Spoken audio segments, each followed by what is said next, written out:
Hello viewers, नमस्कार।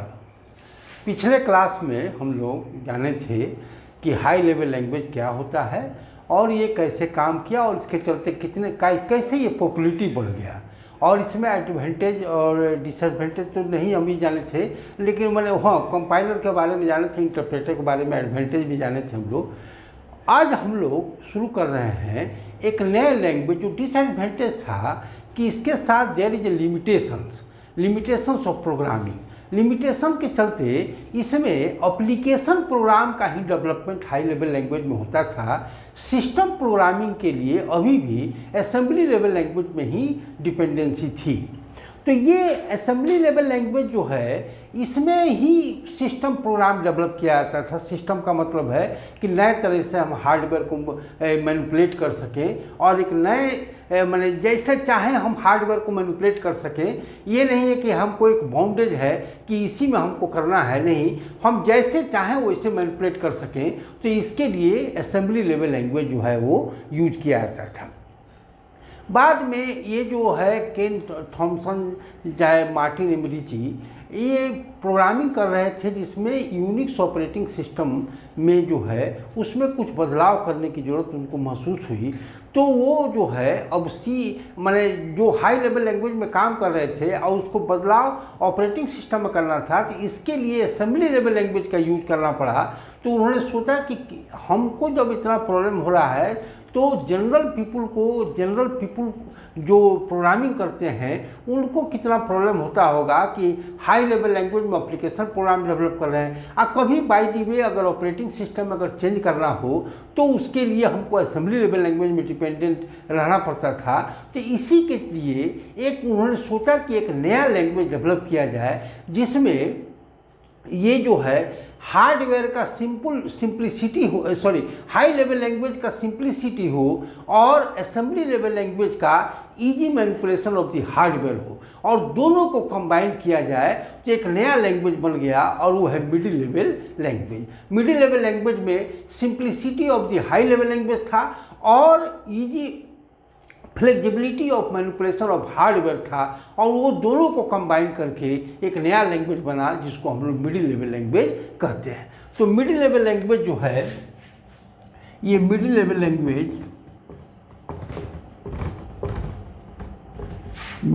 Language आया after the high level language. मतलब ये दोनों के बीच का है, मतलब लो लेवल लैंग्वेज का भी इसमें प्रॉपर्टी इंक्लूड किया गया और हाई लेवल लैंग्वेज का प्रॉपर्टी इंक्लूड किया गया और बीच का हो गया, इसलिए इसको मिडिल लेवल लैंग्वेज कहलाया।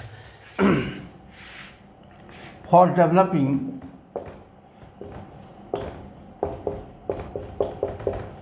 Both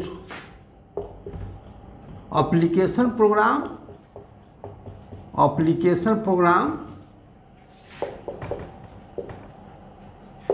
and system program,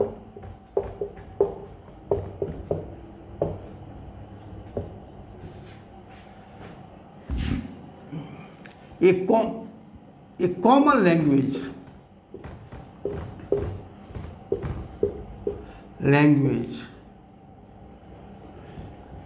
was developed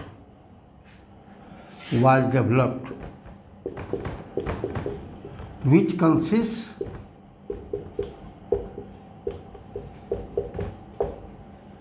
the property of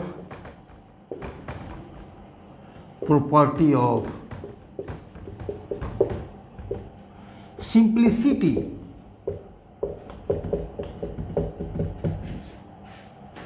of high level language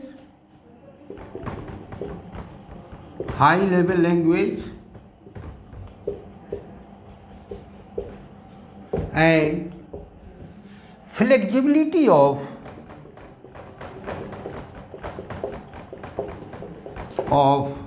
manipulation of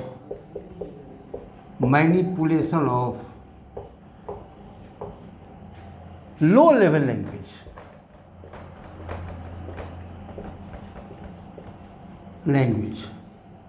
and this language was called middle level language and this language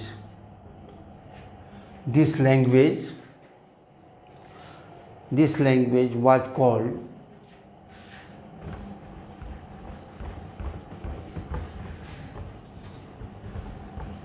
this language was called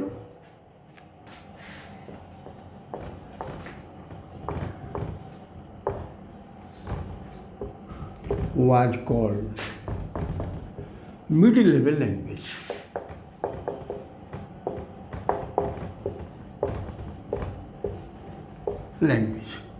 ये जो है simplicity of writing the program, वो high level language का include किया गया, और flexibility of manipulation, लचीलापन, जैसे चाहे हम मैनिपुलेट कर सकें, वो जो प्रॉपर्टी लो लेवल लैंग्वेज का, दोनों को एक साथ कंबाइन कर दिया गया और वो मिडिल लेवल लैंग्वेज कहलाया। Number of languages has been developed in middle level language, in a middle level, जिसमें सी, जावा, एल्गोल, ये जो है बहुत सारे लैंग्वेज डेवलप किए गए, और उसमें से हम लोग को सी लैंग्वेज पढ़ने का काम करेंगे हम लोग। तो many language has been developed in this middle level language, जिसमें एल्गोल आता है, BCPL आता है, और सी लैंग्वेज, जावा, C++, ये सब जो है वो मिडिल लेवल लैंग्वेज कहलाता है।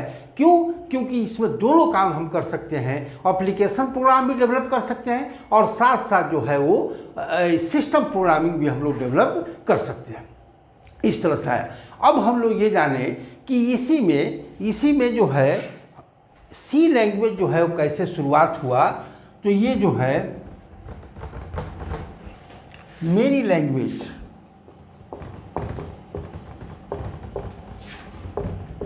जैसे कि हाई लेवल लैंग्वेज में 4 लैंग्वेज जो है बहुत पॉपुलर हुआ था, जिसमें बेसिक, कोबल, फोर्ट्रन, पास्कल, ये जो है हाई लेवल लैंग्वेज का। इसी तरह मिडिल लेवल लैंग्वेज में भी बहुत सारे लैंग्वेजेज डेवलप किए गए। Many languages has been developed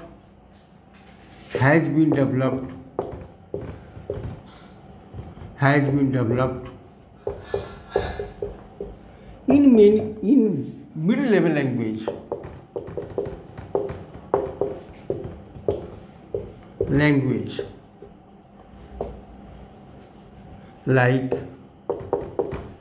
like Algol, C, Java, C++, इसी तरह C++, C#, Java, etc. Among these,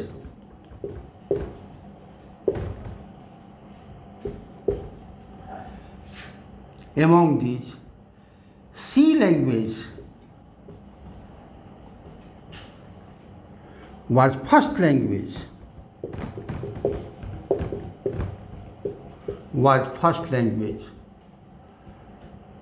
which became most popular,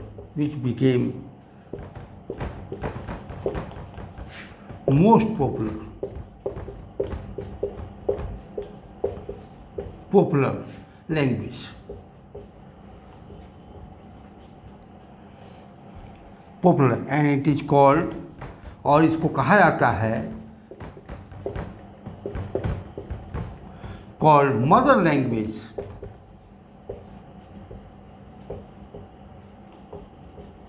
of modern languages. जितने भी मॉडर्न लैंग्वेजेज डेवलप किए गए, उसका मदर लैंग्वेज जो है वो सी लैंग्वेज कहलाता है। तो हम लोग आज से शुरू करेंगे सी लैंग्वेज, और यहीं से हम लोग शुरू पहले करेंगे कि कैसे कैसे डेवलपमेंट्स में सी लैंग्वेज का डेवलपमेंट्स हुआ।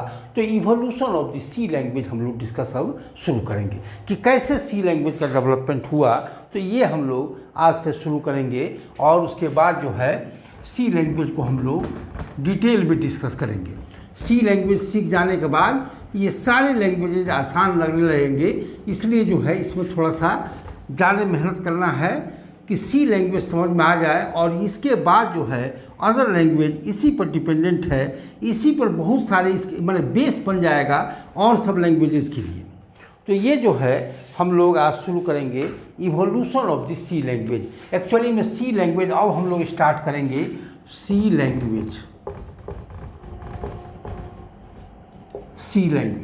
और इसमें शुरू करेंगे हम लोग evolution of C language.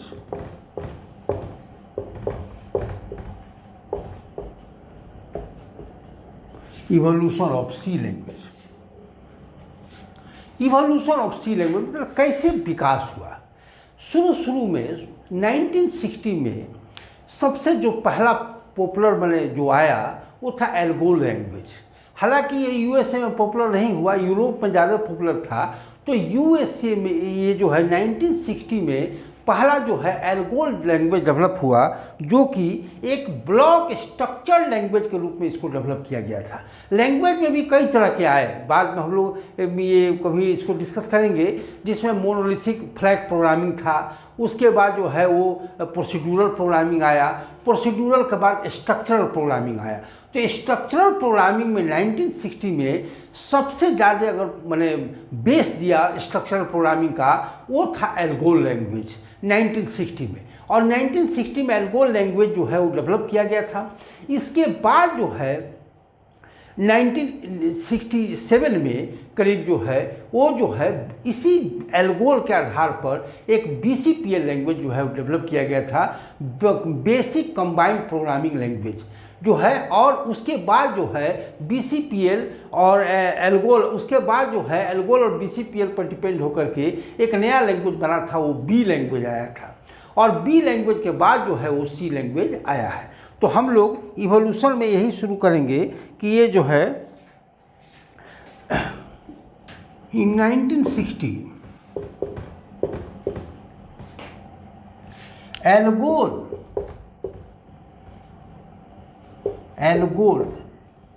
language was developed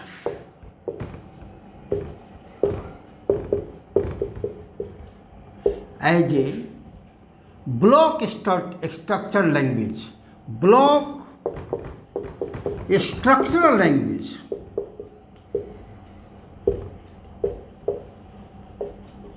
block structural language के रूप में इसको डेवलप किया गया था। ये जो है एक ये block structure and on the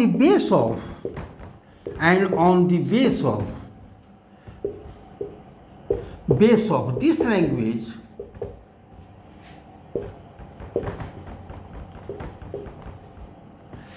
in 1967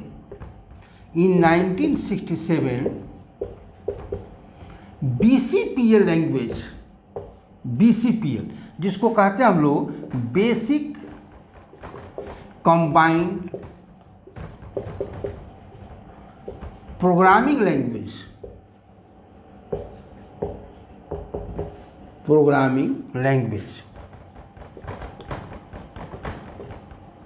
BCPL language was developed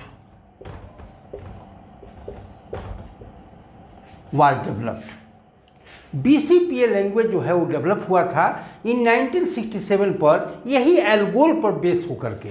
ये जो है ये भी एक स्ट्रक्चरल प्रोग्रामिंग लैंग्वेज था, जो कि एक मिडिल लेवल लैंग्वेज के रूप में था। मतलब इसमें हाई लेवल लैंग्वेज का भी सिंप्लिसिटी था और साथ साथ जो है लो लेवल का flexibility of manipulation of hardware भी था। तो ये BCPL जो है ये डेवलप हुआ था आफ्टर द एल्गोल, और इसको डेवलप करने वाले थे मार्टिन रिचार्ड्स।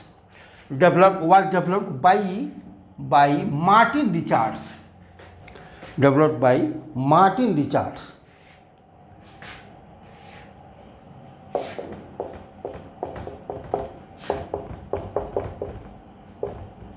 ये जो है एक बहुत एक एल्गोल के बाद अगर ये जो है और भी इसमें मैंने इम्प्रूवमेंट करके इसको जो है वो यूनिक्स ऑपरेटिंग सिस्टम डेवलप करने के लिए एक्चुअली में बेसिक BCPL का डेवलपमेंट किया गया था। ये मार्टिन रिचार्ड के द्वारा डेवलप हुआ। बाद में जो है केन थॉमसन के द्वारा ये जो है इसी BCPL और एल्गोल पर डिपेंड होकर के एक नया लैंग्वेज केन थॉमसन ने 1969 में B लैंग्वेज का डेवलपमेंट किया था। तो in 1969 Ken Thompson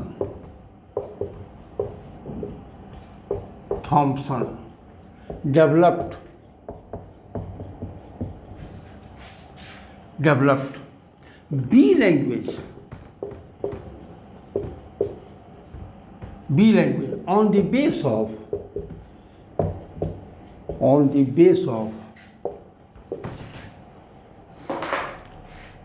cane Thompson developed a B language on the base of ALGOL and BCPL। BCPL का और एल्गोल पर डिपेंड होकर के उसी के आधार पर एक नया लैंग्वेज उन्होंने डेवलप किया जिसका नाम था बी लैंग्वेज, केन थॉमसन के द्वारा।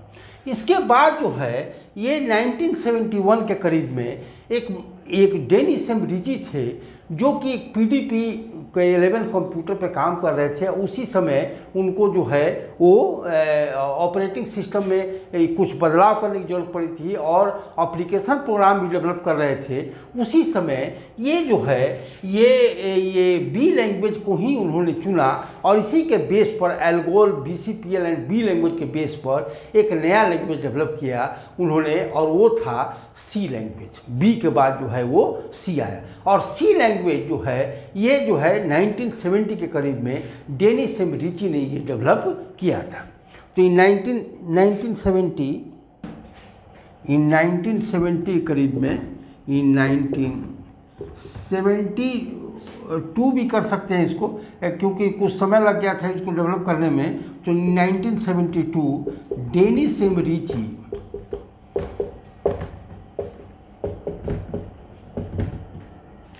developed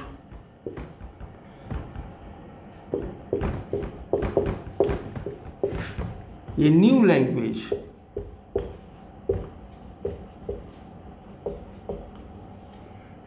C on the base of Algol, BCPL and B language इसी के आधार पर उन्होंने सी लैंग्वेज का डेवलपमेंट किया था और उसके बाद जो है इसको ट्रेडिशनल सी लैंग्वेज कहा गया। बाद में और इसमें सुधार किया गया, डेवलपमेंट हुआ और धीरे धीरे इसमें सुधार होते हुए ये जो है हम लोग NCC में आया है। थोड़ा सा ये भी हम लोग इसको हम क्रमवार जान लेते हैं कि कैसे कैसे डेवलपमेंट हुआ एक चार्ट के थ्रू कि जो है वो डेवलपमेंट कैसे कैसे हुआ। और इसके बाद जो है NCC में हम लोग हैं जो कि ये जो है ये एक थोड़ा सा हिस्ट्री बता दें।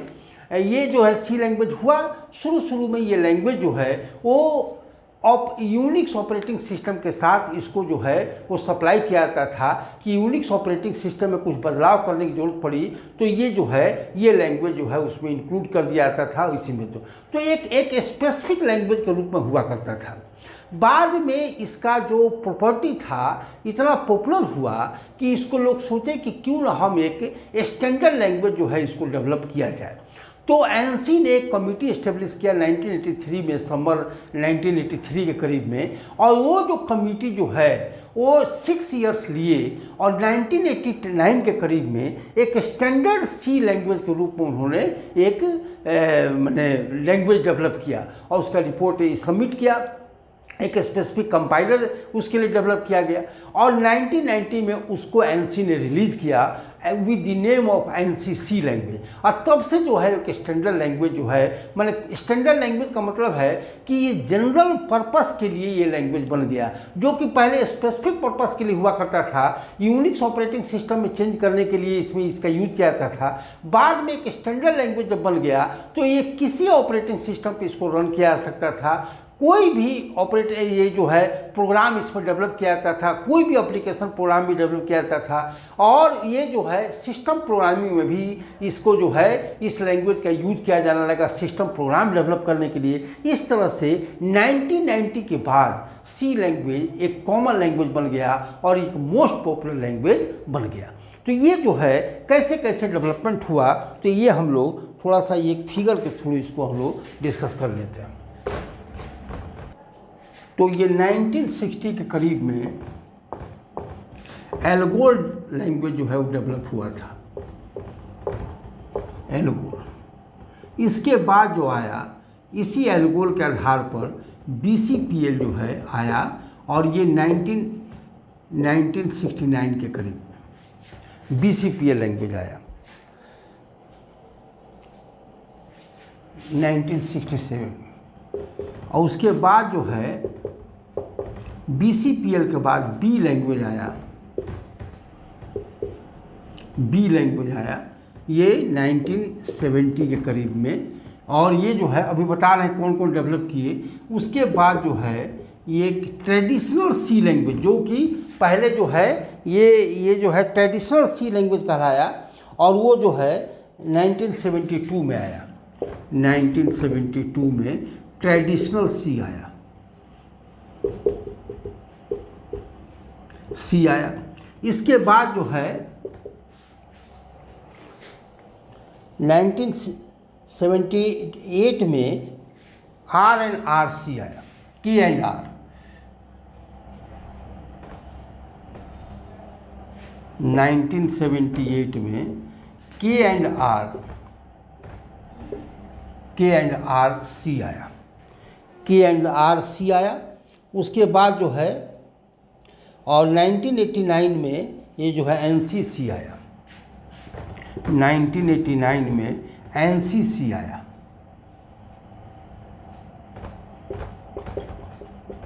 NC जो है वो C आया। और उसके बाद जो है 1990 में जो है NC और ISO इसको स्टैंडर्डाइज कर दिया, और उसके बाद जो है ये सब शुरुआत हुआ। एल्गोल जो है वो एक जो है इंटरनेशनल ग्रुप के द्वारा ये डेवलप किया गया था। एल्गोल जो है एक इंटरनेशनल ग्रुप के द्वारा डेवलप किया गया था।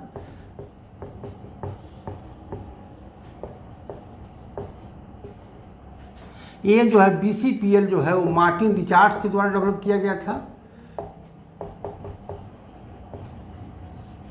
बी लैंग्वेज जो है वो केन थॉमसन के द्वारा डेवलप किया गया था। केन थॉमसन जो है ट्रेडिशनल सी जो है वो डेनिस रिची के द्वारा डेवलप किया गया था।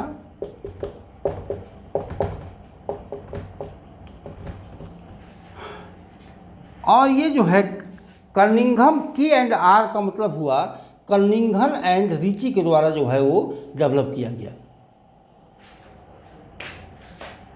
RT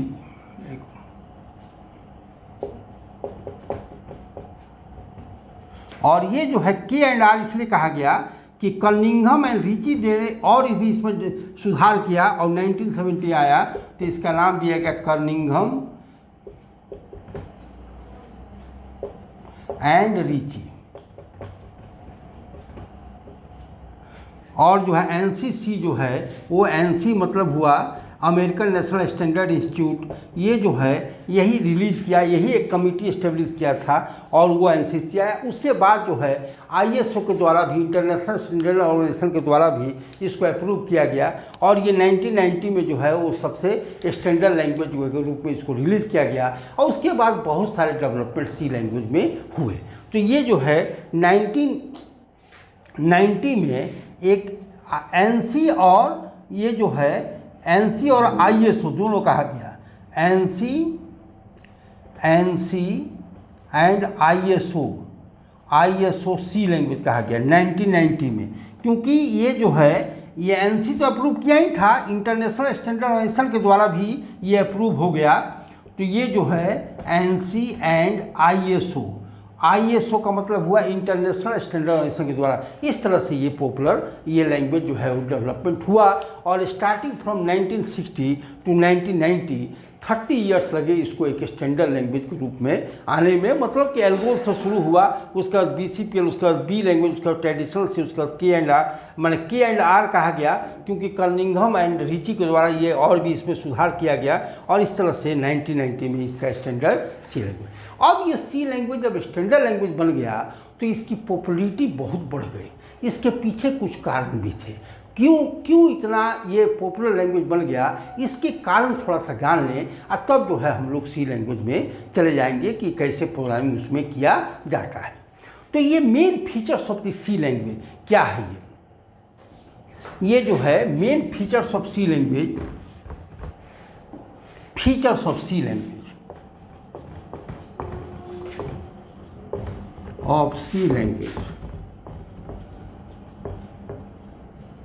सबसे बड़ा फीचर्स इसमें आया जो कि पहले हाई लेवल लैंग्वेज में हुआ करता था। हाई लेवल लैंग्वेज में अबाउट 150 रिजर्व वर्ड हुआ करते थे। रिजर्व वर्ड हम बताएंगे क्या होता है। रिजर्व वर्ड जैसे हम लोग इंग्लिश में बोलते हैं आई एम गोइंग, तो आई एक स्पेसिफिक यूज होता है, आई एम भी स्पेसिफिक यूज होता है। तो ये रिजर्व वर्ड है इंग्लिश का।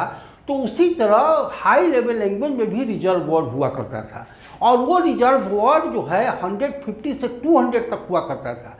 जो रिजर्व वर्ड प्रोग्रामर अपने पर्पस के लिए नहीं यूज किया कर सकता था। हम एक बार बेसिक में प्रोग्रामिंग लिख रहे थे तो उसमें लिख दिए रीड नेम, NAME नेम, और वो नेम जो है बार बार ले ही नहीं रहा था।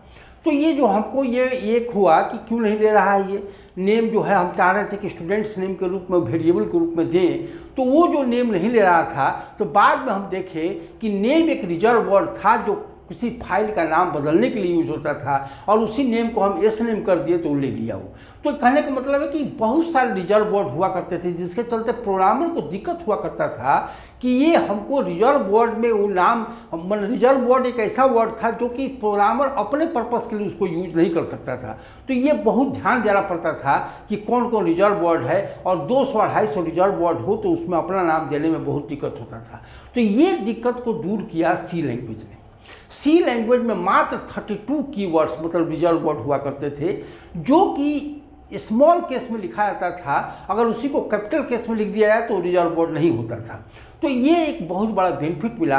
कम रिजर्व वर्ड होने के चलते प्रोग्रामर को बहुत सारे एरिया मिला कि अपना नाम भी उसमें दे सकता है। तो ये जो है सबसे बड़ा फीचर्स यही है कि C language usage only 32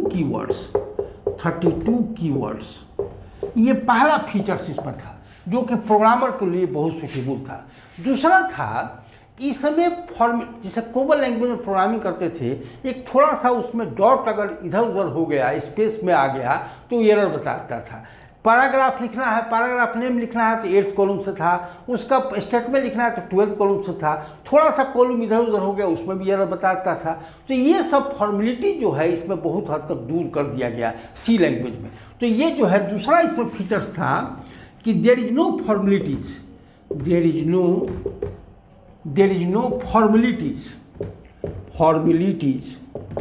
for writing the programme.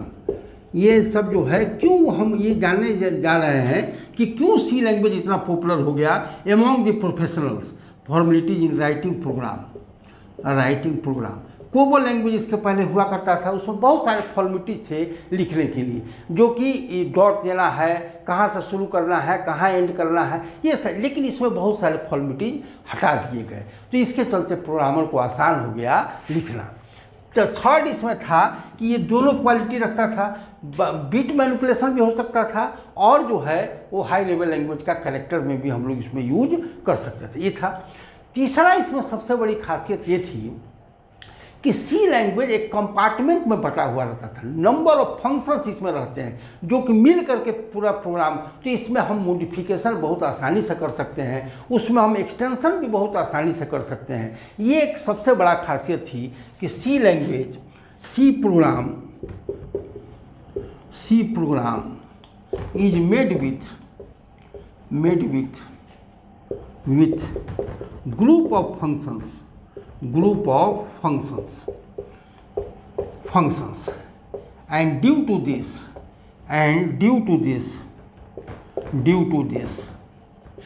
it is very easy to modify